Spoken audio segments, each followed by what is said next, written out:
Or, l'espérance ne trompe point, parce que l'amour de Dieu est répandu dans nos cœurs par le Saint-Esprit qui nous a été donné. Romains 5, 5. Le premier nom donné au Saint-Esprit dans la Bible est dans Romains 1, 4. Déclaré fils de Dieu avec puissance selon l'Esprit de sainteté par sa résurrection d'entre les morts. Ce nom lui est attribué afin que nous comprenions la signification de la sainteté de Dieu et que nous devenions saints comme Dieu est saint. C'est la norme de Dieu pour vous et moi.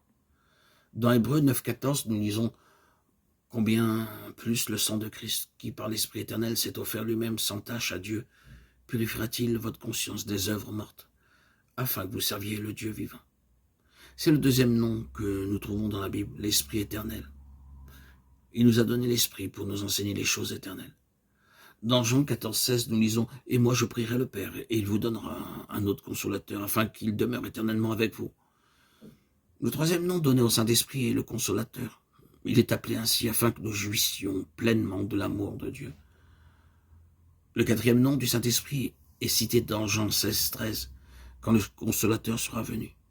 L'Esprit de vérité, il vous conduira dans toute la vérité, car il ne parlera pas de lui-même, mais il dira tout ce qu'il aura entendu et il vous annoncera les choses à venir. L'Esprit de vérité m'enseignera jour après jour les choses à venir et il me donnera une claire compréhension de tout le plan du salut, car par le Saint-Esprit, nous connaissons clairement comme nous devenons justes devant Dieu, comment nous le devenons, comment tous nos péchés sont pardonnés. Et le fait que le Seigneur lui-même est notre sanctification et notre justice. De même, il dit, il vous annoncera les choses à venir, car l'Éternel Dieu est un soleil et un bouclier. L'Éternel donne la grâce et la gloire. Il ne refuse aucun bien à ceux qui marchent dans l'intégrité. Psaume 84, 12. Le cinquième nom donné au Saint-Esprit se trouve dans Galates 4, 6 et 7. Et parce que vous êtes fils de Dieu, envoyés dans nos cœurs, que Dieu a envoyé dans nos cœurs, l'Esprit de son Fils, lequel crie à bas, Père.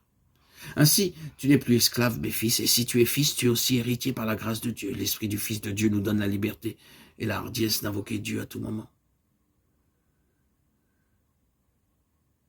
Le sixième nom du Saint-Esprit se trouve dans 2 Timothée 1, 7, car ce n'est pas un esprit de timidité que Dieu nous a donné, mais un esprit de force, d'amour et de sagesse.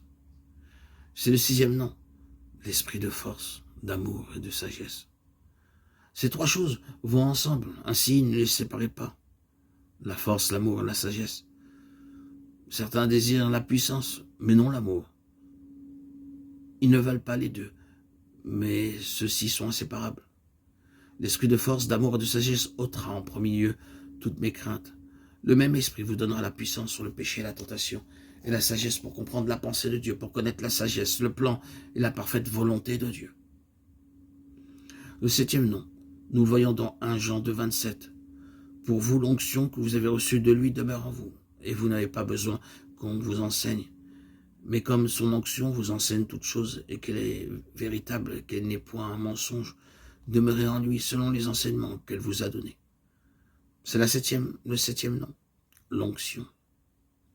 Il est appelé l'esprit de l'onction, pour nous préserver des faux enseignements, des faux prophètes,